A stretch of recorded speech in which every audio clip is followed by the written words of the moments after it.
Bonjour très chers frères et sœurs, merci de me recevoir chez vous. Je suis votre frère le docteur Raphaël Ekam. Alors, je voulais vraiment partager avec nous quelques idées qui me sont traversées la tête ce matin, depuis le matin, hein, mais je n'ai pas encore eu le temps. C'est pourquoi, parce que là, il est 18h13 et c'est maintenant seulement que j'ai le temps de le faire.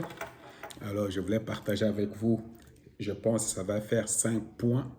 Et si vraiment Dieu nous permet de faire les choses rapidement, ça va être peut-être 10, 15 minutes, je ne sais pas. Parce que moi, je suis un chrétien. Maintenant, là, quand je termine, je vais à l'église de maison. Alors, c'est pourquoi ça, je dois faire vite. Alors, vraiment, il y a, je ne sais pas, nous, vraiment, nous, tozokumisa président pour avancer vraiment diplomatique. Oui, salami, qui makasi et tout ça. Mais situation sur le terrain laisse un peu à désirer. Parce que j'ai regardé quelques sources là, il paraît que la vie de Walikale est tombée. Vous savez, moi, personnellement, les gens ne comprennent pas, surtout pour nous qui ont étudié à Kinshasa et tout ça. Moi, j'ai étudié avec les Rwandais. Hein. Moi, j'ai étudié avec les Rwandais. À l'IEC, là, j'ai étudié avec des Rwandais. J'ai étudié avec mes amis Nandé. Les Kasereka, je ne sais pas s'ils vont se rappeler de moi, Raphaël et Kamba ici, des Kasereka, mon ami les plus proches, Richard, celui-là même, on était tout le temps ensemble. Lui, il me disait toujours, il faut faire, parce que moi j'étais ami au Rwandais, il me disait toujours, Raph, il faut faire attention au Rwandais, Raph, il faut faire attention au Rwandais. Tu te souviens, Richard? Je ne sais pas si Richard t'a encore ravi, parce que il paraît que dans la première guerre, Kakule, je ne sais pas, Kakule doit toujours être. Alors, moi, je connais toute cette partie-là parce que j'étais avec les Nandais tout le temps. Hein? Alors, maintenant, quand par exemple, on entend que Walikale est tombé ou les R23 au niveau du centre, je pense que il faut vraiment une riposte, comme le président lui-même avait dit, féroce, sans pitié, vraiment. C'est comme on doit faire la même chose. J'ai l'impression on doit répliquer les succès diplomatiques sur les champs de bataille.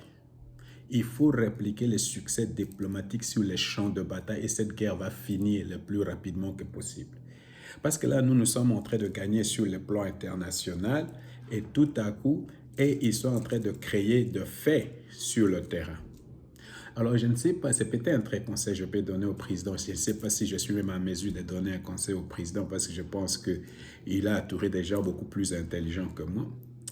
Mais je pense qu'il faut qu'il y ait un devoir de résultat. Il faut un devoir de résultat. Surtout demander aux généraux de donner du résultat et dans un temps record. S'il n'y a pas de résultats, il faut limoger les gens et chercher d'autres personnes. Je ne sais pas pourquoi on doit toujours tergiverser, tout ça. Vraiment, s'il n'y a pas de résultats, résultat veut dire un changement sur les champs de bataille, un changement, une victoire, une récupération qui dure, mais pas tout le temps. Vraiment, si on recule tout le temps, on est en train de perdre du terrain. C'est très dangereux. Et ça fait mal en même temps. Alors, et là, peut-être, il faut par tous les moyens éviter que débordement et ça là, et qu'il y ait des côté il y a Kalemi dans les Tanganyika et qu'il y ait côté à Kisangani. Vous voyez que au fur et à mesure que ces choses-là, vraiment, ces monstres-là est très détendre se racinent, au fur et à mesure que vraiment la victoire sera difficile. Alors je pense qu'il faut absolument changer la donne sur le terrain au niveau militaire. Il faut donner un coup fatal à ces gens-là.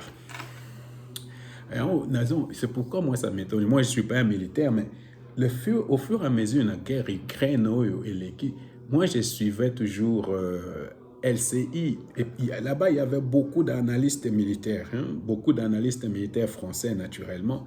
Et je suis aussi CNN et des choses comme ça. Mais je ne comprends pas pourquoi vraiment. Je sais que la guerre devient très moderne. Il y a même les AI, l'intelligence artificielle qui joue un rôle. Mais tout ça, je sais.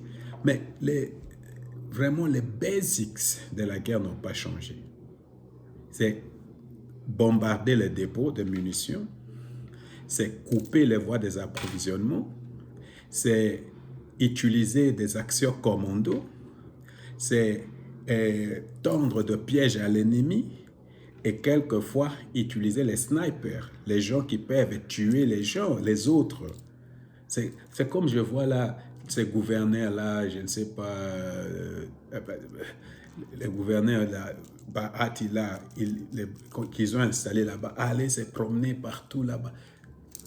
Vraiment, c'est là où je me dis, quelque chose ne marche pas dans l'armée. Ces gens-là ne peuvent, vraiment, ces gens-là ne peuvent pas se promener comme ça.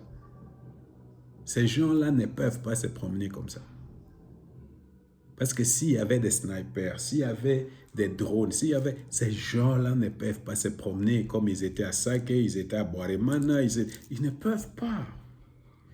Alors, vraiment, très chers frères et sœurs, je ne sais pas comment il faut faire, mais nous devons maintenant pousser vraiment le président à ce que quelque chose pousse. Parce que, comme il l'a fait dans la diplomatie, dans les domaines au niveau international, que ça se passe sur le terrain, qu'une donnée doit être changée. C'est mon sentiment. Hein. Si nous récupérons seulement une ville, par exemple Bukavu, ou nous récupérons une grande agglomération, la donne change. Parce que ces gens-là sont en train de créer vraiment le fait, ils sont en train de faire sur le terrain. Parce que les négociations, quand tu as une négociation, c'est toujours par rapport au territoire que quelqu'un occupe. Moi, je ne comprends pas. Alors, la deuxième chose dont je voulais parler, c'est, je ne sais pas ce qu'il fallait, je ne sais pas ce que vous pensez de cette histoire de changer la donne sur le terrain. Faites un peu des commentaires. Peut-être ça peut aussi vraiment éclaircir notre lanterne là-dessus. Je ne sais pas qu'est-ce qu'on dit. Si c'est lanterne, je ne sais même pas. Alors, tout le monde qui paye il faut bien avoir les sous-bateaux à Senko, ce sont les Babyloniens. C'est comme ça que moi je les appelle. Vous savez que l'église catholique c'est Babylone. Hein? Quand on parle de Babylone, l'église catholique de Bamoula, la sœur de l'église catholique c'est Ensko. C'est Ensko, l'église catholique, c'est la même chose, c'est l'église babylonienne. Tu le vois vraiment. D'ailleurs, je soupçonne que tous ces gens-là sont des francs-maçons. Je soupçonne que tous ces gens-là sont des francs-maçons. Et même la haine qui nourrit à l'égard de Tshisekedi, c'est une haine spirituelle. C'est parce que Tshisekedi n'est pas dans leur milieu, Tshisekedi n'est pas un franc-maçon comme eux. Je suis convaincu, même ces gens-là sont dans la franc-maçonnerie. Parce que les entrées qu'ils ont, ce n'est pas normal. Vraiment, ça m'étonne. Seulement dans notre pays, le clergé ou l'église joue un rôle aussi néfaste. Ça me surprend. On allait en Belgique, aller en France. Qu'est-ce qu'ils sont en train de... Vraiment, qu'est-ce qu'ils racontent là-bas? Ça m'étonne. Alors, il faut savoir la définition de Babylone. Hein, quand tu écoutes, tu sais les gens qui écoutent la musique reggae, la Babylone, c'est un système d'oppression. C'est ça que je suis en train de dire là. Les gens de Senko, là, c'est un système d'oppression. Ils sont là, ils ne veulent pas que nous, on soit libres, que nous soyons franchis. Hein? Alors, ici en Allemagne, ou je ne sais pas, peut-être en France, on appelle ces genres de personnes les nègres de maison. Les nègres de maison. Ce sont les noirs qui sont utilisés par les blancs pour assujettir d'autres noirs. Ce sont les nègres des blancs. Alors, Senko, SCC, Kabila, Kagame, Katumbi et beaucoup d'autres là-bas à Kinshasa, ce sont les nègres de blancs. Ce sont les nègres des blancs. Ils essaient tout simplement de nous embrouiller pour que nous, on reste dans cette condition-là des années. Alors que vraiment, le Congo est à la bifurcation et nous devons vraiment prendre des actions décisives pour sortir de la situation où nous sommes. Et moi, dans ma foi, je suis convaincu que c'est Dieu qui a mis le président Tshisekedi là-bas pour nous sortir de cette situation-là d'oppression. Alors, Il y a aussi Kabila qui a parlé. Hein. Vous avez vu Kabila a parlé. Alors, moi, j'ai suivi cette interview-là directement. Alors, il a dit que les Congos étaient stables. Il a parlé des raisons des conflits. Donc, je reviens à cette histoire de la Senko. Quand je les écoute parler, je me pose la question, pourquoi nous devons toujours produire les gens médiocres comme ça? Pourquoi on doit produire toujours des gens médiocres comme ça? Comment vous pouvez répéter la même chose que Kagame? Oh, nous devons nous asseoir pour maintenant chercher, résoudre les causes profondes de cette guerre. Qui parle comme ça? Cause profonde, tout le temps, cause profonde, cause profonde. Qui parle comme ça? C'est la même chose avec Kabila ici, pour cause profonde, cause profonde. Dès que tu écoutes les gens répéter cause profonde, cause profonde, cause profonde, ce sont les gens qui sont au service du Rwanda. Et c'est ça la Senko, au service du Rwanda. Et c'est au service du Rwanda. Alors, ils ne vont pas venir vraiment berner les gens parce qu'ils portent une robe et une grande croix. Vous savez, la Bible dit, le diable se déguise toujours en un ange de lumière. Si tu n'as pas les discernements, c'est pourquoi beaucoup de gens les suivent, parce qu'ils n'ont pas les discernements. Ces gens-là sont les agents du diable. C'est le diable lui-même, incarné dans cette histoire de Senko, incarné dans cette histoire de SCC, pour nous vraiment nous affaiblir, pour que nous, on adore le diable. Ils ne sont pas pour les Congos, ils sont seulement au service de deux personnes, Katumbi et Kabila. Qu'est-ce que vous pensez? Est-ce que c'est pour les Congos qu'ils font ça?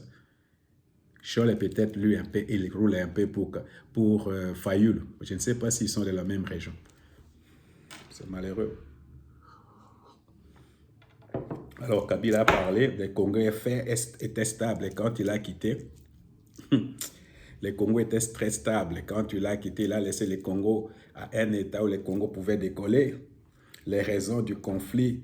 Oh, il a dit, si nous sommes faibles, alors c'est la faute à qui? Hein? Alors, et puis, il nous a insultés comme quoi nous sommes des crying babies de la région, des pleurnichards, des baby pleurnichards de la région. Et lui, il est en train de militer pour qu'il y ait un autre dialogue à Sun City avec Thabo Mbeki. Vous savez ce que Thabo Mbeki dit à propos du Congo? Thabo Mbeki, c'est quelqu'un qui n'aime pas le Congo. Il est tout le temps pour les Banyamulenge. Il est tout le temps pour Kagame. Et lui, il demande, il veut que nous, on a une négociation. Vraiment, pourquoi ces gens cherchent toujours? Vraiment, je ne comprends. J'ai dit une fois, ça c'est la folie. Faire la même chose et attendre les autres, un autre résultat. Non. C'est pourquoi il faut encourager nos dirigeants à ne pas aller s'asseoir avec les Kabila, aller s'asseoir avec les Katumbi. Gaspillage de temps. Il faut vraiment prôner une autre façon de faire. Même si vraiment on meurt de faim, mais nous devons vraiment faire autre chose que faire tout le temps des dialogues.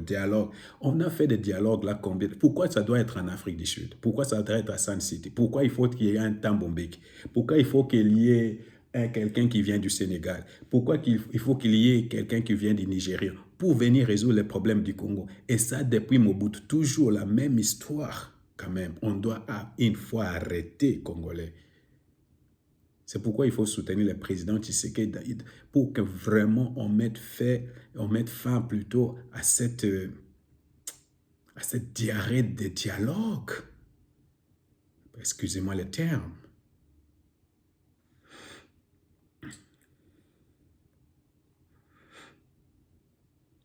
Alors, je ne sais pas, ça c'est seulement une question que je pose. Qu'est-ce que vous pensez?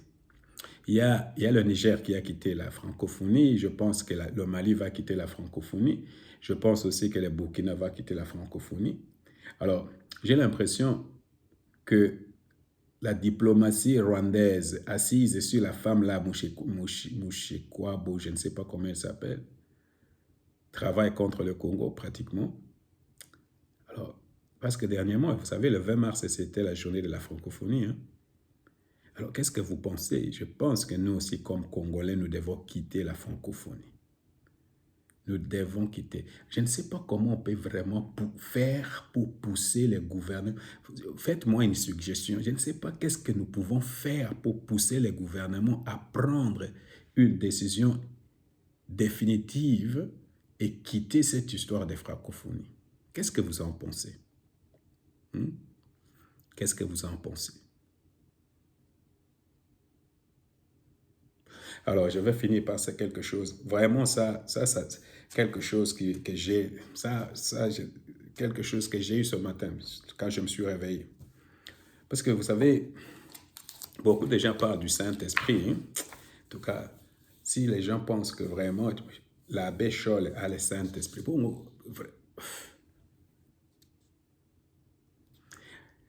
l'abbé Scholl a le Saint-Esprit. Nous, qu'est-ce que nous avons? Si l'abbé Scholl a le Saint-Esprit, parce que vraiment, il a tout sauf le Saint-Esprit. Alors ce matin, il y a quelque chose, et ça j'en parle aux chrétiens. J'ai déjà fait des vidéos là-dessus sur TikTok et tout ça. J'ai donné des raisons pourquoi il faut voter pour Félix Antoine Tshisekedi. J'ai donné des raisons pourquoi il faut les soutenir. Nous soutenons le président de la République. Ce n'est pas parce que il est président. Moi, par exemple, qu'est-ce que je gagne de tout ça? Ça ne m'intéresse même pas. J'ai une bonne vie. Mais nous aimons les Congos. C'est Dieu qui a placé cet homme-là là où il est maintenant. Alors, si toi, tu es un homme rempli du Saint-Esprit, tu vas le reconnaître. Tu vas le reconnaître. C'est sûr qu'il fait je suis très sûr qu'il fait des fautes. Moi-même, je vois qu'il fait beaucoup de fautes. Mais c'est Dieu qui l'a mis là-bas. Vraiment, quand Dieu m'avait parlé de ça, c'était très longtemps. J'ai parlé d'Esther. J'avais fait mes vidéos sur base d'Esther, le chapitre 3, le chapitre 4, le chapitre 5, 7, et même à la fin sur Mardoché, tout ça. Vous savez, cet homme-là, c'est Dieu qui l'a mis là-bas. D'abord, 1 Timothée chapitre 2. La Bible dit prier pour tous ceux qui sont en responsabilité pour que nous, comme chrétiens, ayons une vie paisible. D'ailleurs, c'est la volonté de Dieu, la bonne gouvernance, c'est la volonté de Dieu. Parce que quand il y a la paix, c'est alors qu'on peut prêcher l'évangile. Vous comprenez? Alors, parce que tout pouvoir vient de Dieu. Alors maintenant, s'il y a des gens qui s'opposent à ces pouvoirs tout simplement sur base tribale, sur base, je ne sais pas, des intérêts, vous êtes en train de vous opposer contre Dieu lui-même. Vous êtes en train de vous opposer à Dieu.